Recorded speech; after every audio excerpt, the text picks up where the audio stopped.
বানাইছো তুমি, আমি তোমার বান্দা। আমার তাড়ায় দিলে আমি যাবো কই?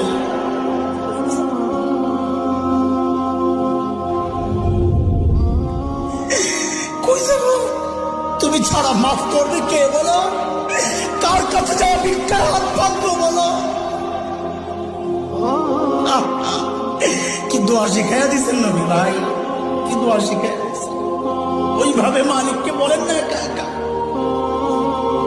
তুমি আমার রব, আনতা রব্বি, আনতা রব্বি, আর কেউ না।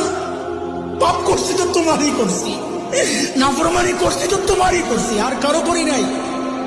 বানাইছো তুমি, এখন আমি যাবো কই? করে ফেলছি, এখন যাবো কই বলো? কি সুন্দর কথা।